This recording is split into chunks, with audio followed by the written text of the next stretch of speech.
Fala pessoal, sejam todos bem-vindos a mais uma videoaula. Hoje iremos falar sobre implantação florestal, preparo de área. Eu sou o professor José Cláudio Ferraz. Dentro do preparo de área, e aí eu vou incluir aqui também a parte de limpeza de área, que a gente estava falando na aula anterior. A gente tem, na parte do planejamento, a construção de estradas e acero. Então, aquele mapa que eu mostrei na aula anterior, do talhonamento, a gente já posiciona onde serão as estradas, estrada principal, estrada secundária. Posiciona também naquele mapa, recordando, né, onde estão a área de reserva legal, a área de preservação permanente, onde estão localizados os rios e outras coisas que houver necessidade na parte do planejamento. Antes da limpeza do terreno, combate as formigas, se houver a necessidade, que aí vai depender da espécie florestal. Mas, de forma geral, as formigas cortadeiras, elas podem causar algum impacto em diversas culturas. E aí entra com a limpeza do terreno, que é a limpeza do terreno: desmatamento e aproveitamento da madeira, enleiramento, queimada, se for o caso, e tiver licenciamento para isso, conforme a gente já falou nas aulas passadas, e um desenleiramento, se houver necessidade, conforme for o destino dessa vegetação, desse resíduo. Então, limpeza da área é a retirada da vegetação que tem ali. Então, a depender do tipo de vegetação, você pode derrubar e enleirar. E aí, dessas leiras, você pode retirar a lenha para carvão, por exemplo, ou a lenha para padarias, pizzaria, pode comercializar, pode deixar aquele material ali na área e pode queimar a depender da legislação permitir. Tá? Então, eu não aconselho. Tá? Então, eu aconselho mais dar outra destinação a esse material. E aí, dentro ainda da parte aqui das principais operações, a parte de preparo de solo, com o revolvimento do solo, se for o caso, ou a subsolagem, que são as principais operações envolvendo espécies florestais. Então, eu irei detalhar essas operações aqui durante a aula de hoje. Então, no planejamento, fatores são importantes. Então, dentro do planejamento, a gente tem que determinar qual é o espaçamento do plantio, quais são as operações que iremos executar nos tratos silviculturais, a adubação de muda, localização de estrada, de acero, dimensionamento dos talhões. Então, isso aqui, nessa parte de planejamento, a gente detalhou na aula anterior. Quem tiver com alguma dúvida ou quiser revisar, vá lá, olhe lá o vídeo da aula anterior, que a gente detalha muito essa parte do planejamento. Então, o sucesso de um plantio e a obtenção de povoamentos florestais produtivos e com madeira de qualidade é definido pelas práticas silviculturais, como escolha e limpeza da área, controle ou manejo de pragas e doenças, os cuidados na hora do plantio e os tratos silviculturais. Vou colocar aqui combate às formigas, né, especialmente para a cultura do eucalipto, que é a mais cultivada no Brasil. A formiga ela causa maiores prejuízos nesses empreendimentos. Pode destruir até plantios inteiros. O eucalipto, por exemplo, há dados que ele pode morrer após um terceiro desfolhamento. Então também isso vai depender da idade, mas principalmente ali durante o plantio, né? Ali poucos dias após o plantio.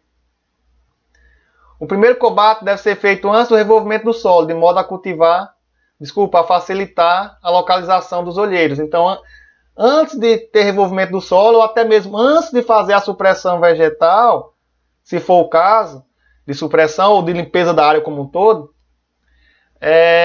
você tem que fazer esse monitoramento procurando esses olheiros, que eu vou detalhar mais na frente. Tem duas espécies, né, ou dois gêneros, na verdade, de formigas que atacam muito o eucalipto, por exemplo.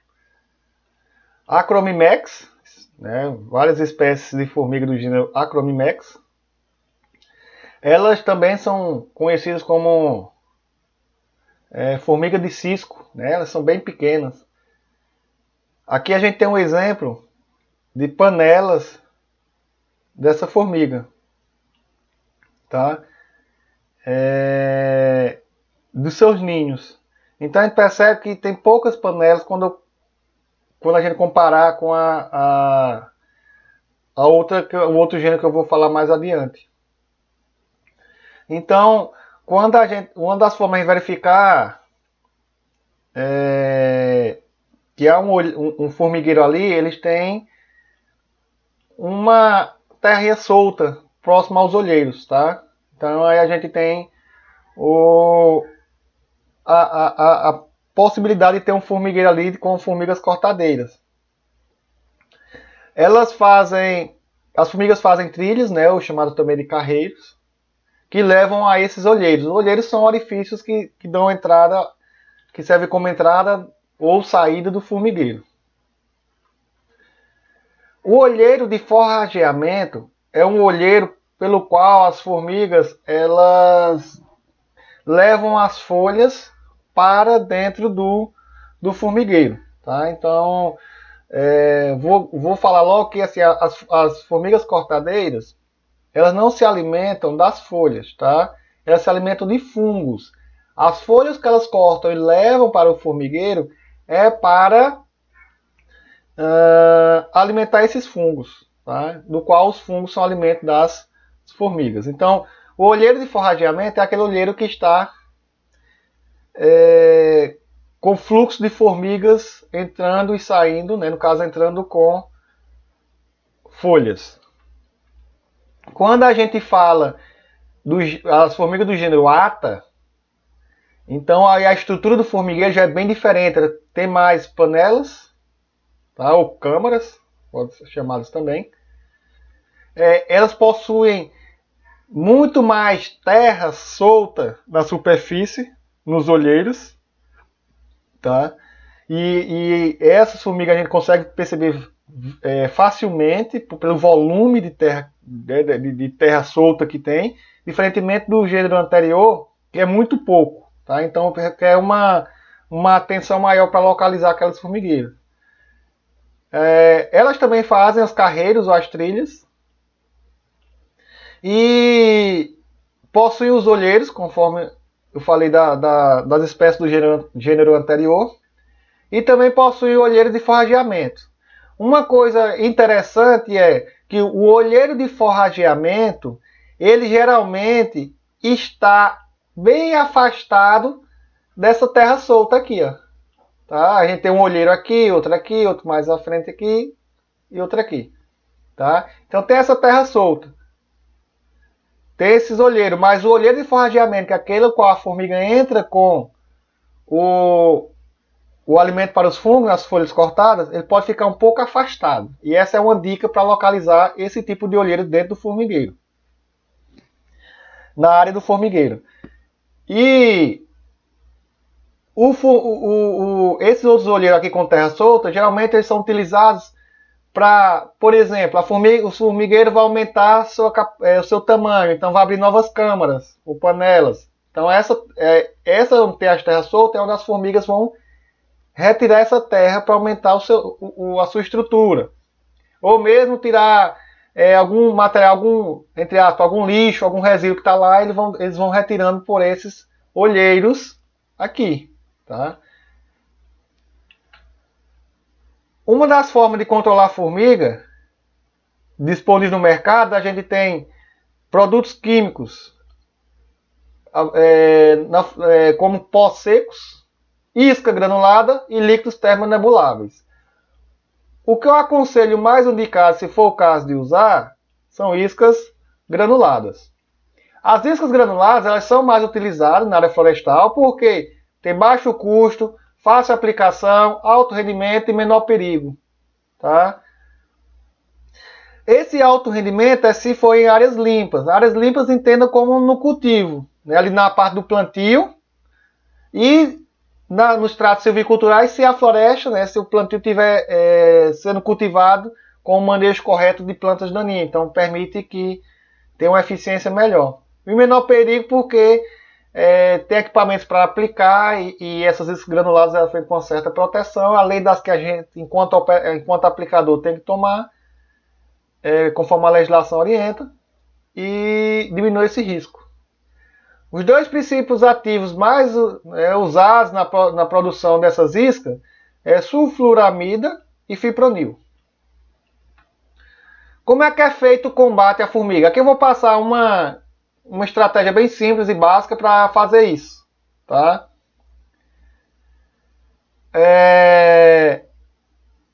A área tem que estar limpa. Tá? Então, visualizou a terra solta.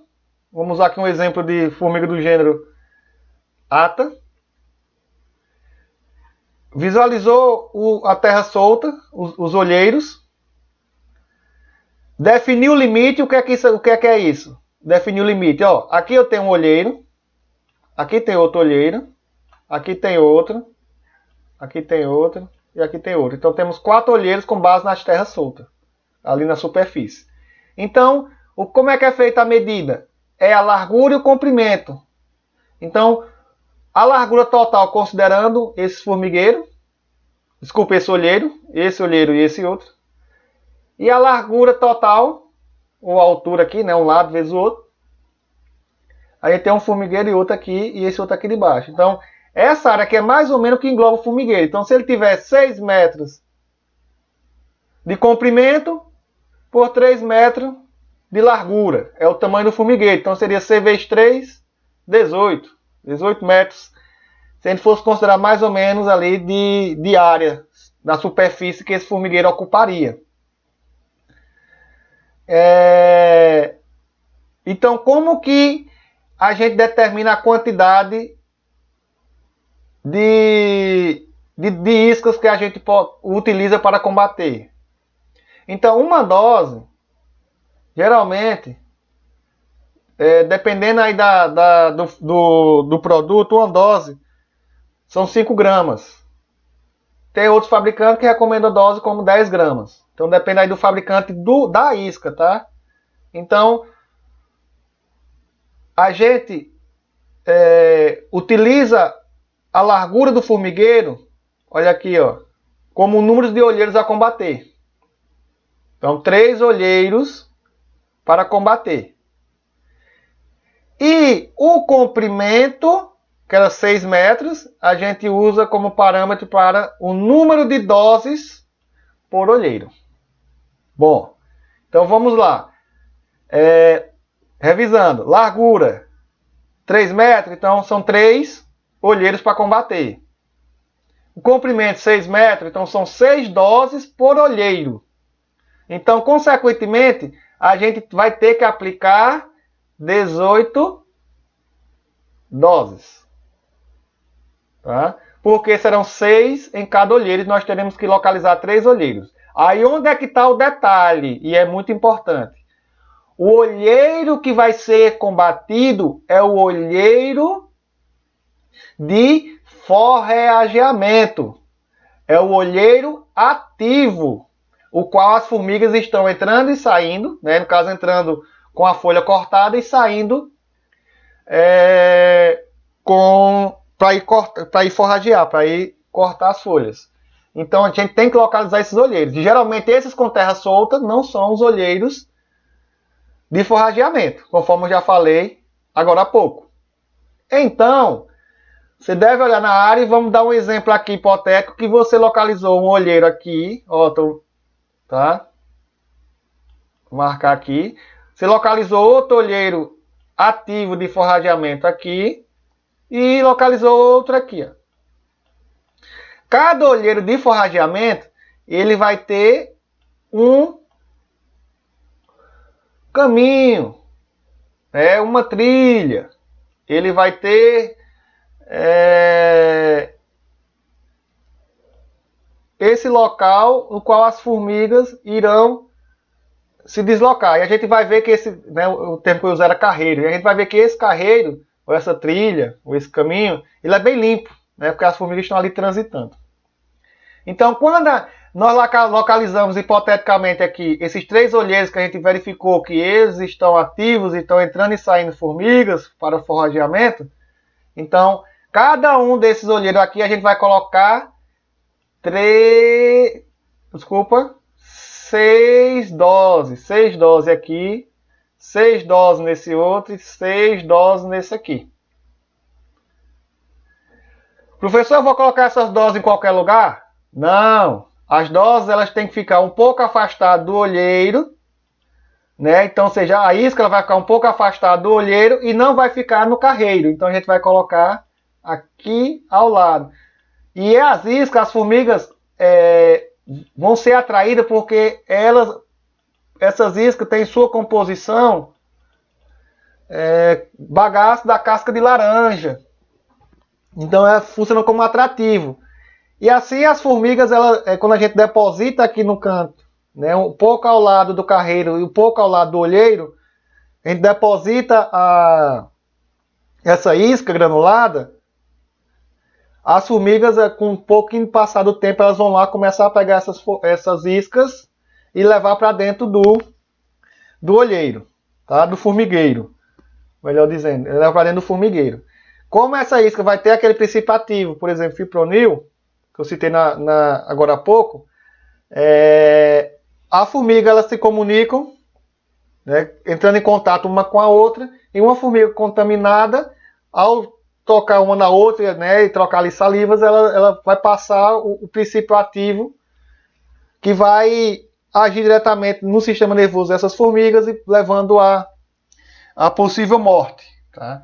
Então, o formigueiro, para que haja um efetivo controle, né, ou que a gente consiga manejar esse formigueiro, há necessidade de que a gente consiga atingir a rainha. Tá? Então, assim, eu vou deixar um vídeo complementar na aula, né, na próxima aula, que fala como é que é a dinâmica dos formigueiros. Porque se eu for falar aqui, vai ficar muito longa a aula. Tá? Então, vou botar um vídeo complementar falando como é que funciona o formigueiro, como é que funciona as castas. E aí, só para adiantar, os formigueiros tem uma rainha que controla todo o formigueiro. Então, se a gente consegue atingir a rainha e matá-la, o formigueiro vai se extinguir. Tá? Então, a ideia é que seja dessa forma. Algumas pessoas sem conhecimento pegam essa isca e colocam no carreiro, na trilha. Tá? Não pode, porque a formiga vai retirar e não vai carregar para dentro do formigueiro. Pode ser até que carregue, mas não é o recomendado. E tem gente que coloca dentro do olheiro e fecha. Também não é, que a formiga vai entender ali como, entre aspas, uma invasão e vai retirar esse material de dentro do formigueiro. Tá? Então tem que tomar esses cuidados aí na hora da aplicação. Feito o combate a formigas, a próxima etapa é a limpeza da área. Então, a limpeza do terreno para o plantio corresponde principalmente às 3 operações. Se for uma área que ainda tem vegetação, derrubada dessa vegetação, a remoção desses resíduos, no caso, resíduo da revegetal, e aí o enleiramento desse resíduo. Essa digamos assim, um padrão, né? Uma sequência, melhor dizendo. Mas, a depender do tipo de vegetação, não há necessidade de fazer uma derrubada, só uma roçada, vou falar mais na frente. A depender da sua destinação desse resíduo, não vai enleirar, vai só tirar a madeira, vai tirar a lenha, vai fazer carvão, vai comercializar a lenha, assim por diante. Ou vai deixar aquele material dentro da área, então você vai enleirar e deixar que com o tempo ele vá degradando e com muitos anos você tem ali aquela área onde era ocupado pelo enleiramento, pelas leiras, melhor dizendo, para ser área de plantio. Então, quando a gente fala em derrubada, a principal operação para a derrubada, a depender da vegetação, é o uso de trator de esteira com correntão. Tá? Então, aqui tem um esquemazinho. Para o correntão, você precisa de 2 tratores de esteira. onde eles vão trabalhar lado a lado, e tem essa corrente aqui que pode variar de 90 a 150 metros, com giradores no meio da corrente, que facilita com que ela vá, como ela vai encostada no solo, sobre a superfície do solo, pode haver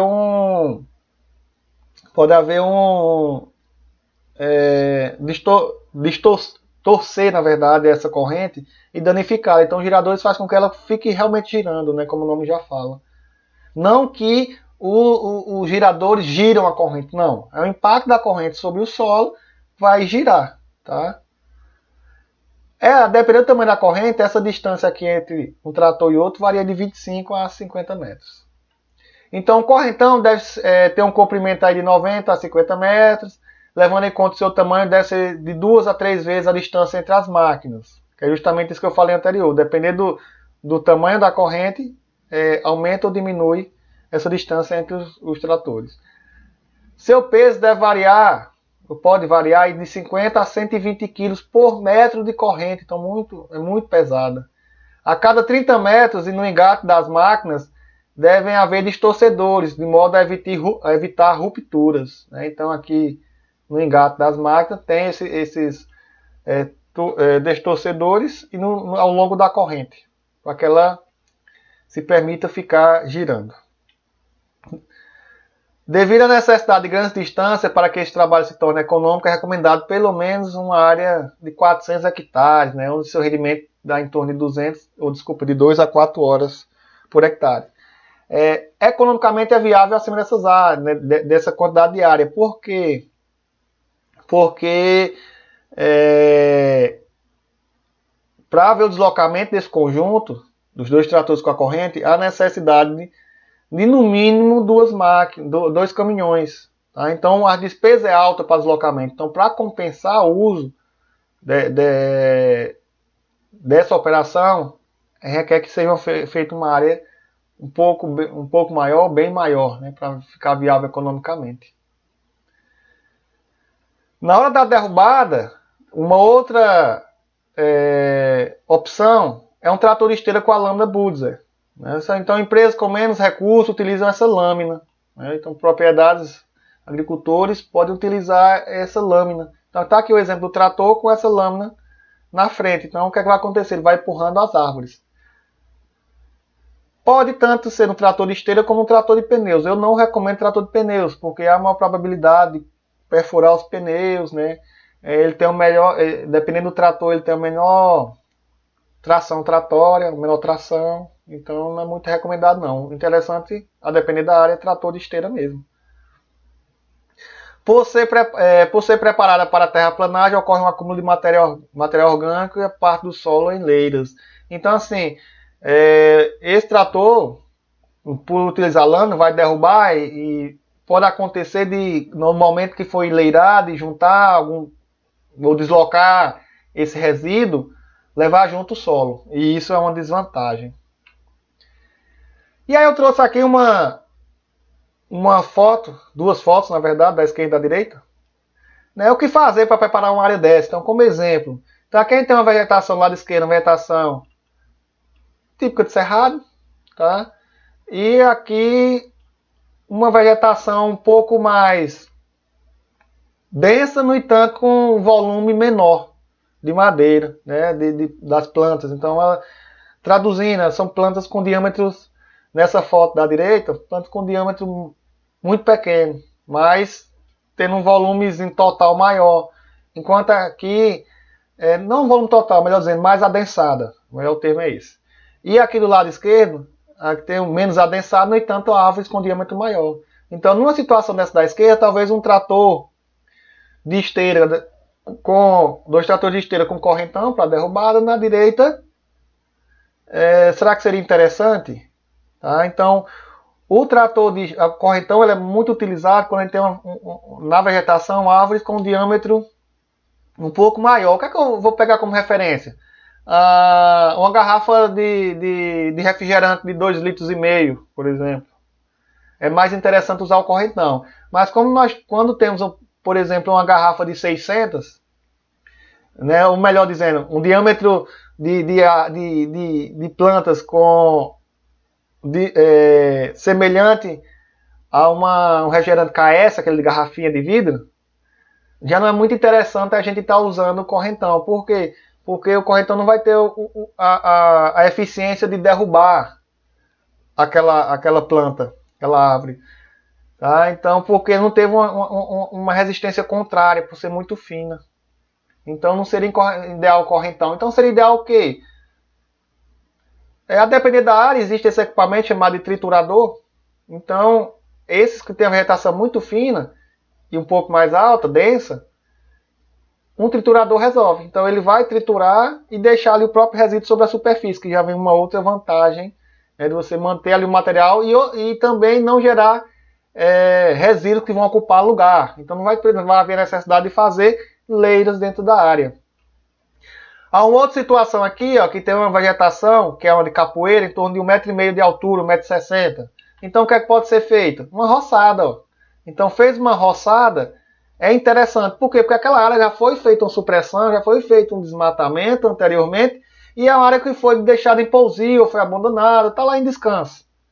Então a vegetação tentou recompor, você decidiu, não, vou utilizar ela novamente para cultivo. Então uma vegetação como essa pode utilizar uma roçadora. Tá? Uma roçadora com um trator de pneus e fazer essa limpeza da área. Feita a limpeza da área, entramos com o preparo do solo. Aí no preparo de solo, tem por finalidade criar condições adequadas para instalação e desenvolvimento de culturas, por meio da mobilização do solo. Ocorre de acordo com o tipo de cultura e com a sua periodicidade de renovação. Então, quando a gente fala em periodicidade de renovação para espécies florestais, a depender de 5, 7, 10, 15, 20, 25 anos, a depender da espécie florestal. Então, quando a gente fala preparo de solo, a gente tem a finalidade de mobilizar o solo, que a gente consiga deixar disponível ali para a planta uma caixa com que a água consiga infiltrar e armazenar e com que as raízes consigam se desenvolver. Então, quando a gente mobiliza o solo, faz esse preparo do solo, a gente tem por finalidade de permitir que a água infiltre e armazene ali e permitir que as raízes se desenvolvam. Então, o preparo de solo tem que ser pelo menos com essa finalidade. E aí esse preparo de solo pode ser feito com grade de discos. Então, se a gente está falando de espécies florestais, então estamos falando em cultivo de plantas que vão ter sistema radicular muito profundo. Então, esse preparo de solo tem que ser pelo menos ali em média de 40 centímetros de profundidade, pelo menos, no mínimo 40 centímetros. Então, quando você vem para a parte de grade, já fica um pouco mais difícil de alcançar essa profundidade. A gente está falando de preparo de água conforme a necessidade de aplicar calcário. Então, fazer a calagem com o uso de calcalhadora. Então, aqui tem um exemplo de aplicação de calcário. A gente não vai entrar em detalhe do mérito aqui, porque a gente vê essa parte de regulagem em mecanização agrícola e a parte do cálculo na disciplina de solos, cálculo de calagem. Então aqui a gente está falando que tem que ficar atento a essa operação conforme a necessidade. Tá? Aqui é um outro exemplo de aplicação de calcário. E aí eu quero chegar num ponto em que é bastante utilizado dentro do cultivo de espécies florestais, que é o cultivo mínimo do solo. O que é que consiste? É revolver o solo o mínimo necessário, é mobilizar o solo o mínimo necessário. E, se possível, ainda mantendo os resíduos vegetais das culturas ou da planta invasora ou da vegetação que você eliminou, ou tentou eliminar, como cobertura morta. Tá? Então, tem praticamente essas finalidades. Nos plantios florestais é prevista a realização de um preparo localizado apenas na linha de plantio. Então, vamos pegar o exemplo. A espécie florestal ela é plantada a cada 3 metros entre linha e entre plantas. Então, se você tem uma primeira linha a cada 3 metros plantas, aí você tem uma linha ao lado. Deixa eu desenhar aqui. Ó. Então, ó, tem uma linha que não está muito reta, mas está valendo. outra linha de cultivo, de plantio, outra linha de plantio, outra linha de plantio. O espaçamento entre essas linhas aqui, ó, de 3 metros. Então, o preparo de solo vai envolver apenas a linha de plantio. Tá? Então, apenas a linha de plantio que será mobilizado o solo. Dessa forma, a depender do espaçamento, você está mobilizando o solo em média de 33% da área. Tá? Então, essa região da entrelinha aqui, o solo não é mobilizado. Tá? Não é mobilizado. Dessa forma, é o cultivo mínimo. E para fazer esse tipo de cultivo, o mais utilizado é a subsolagem. Então, não utiliza grade. A gente prepara o solo através da operação de subsolagem, linha por linha de plantio.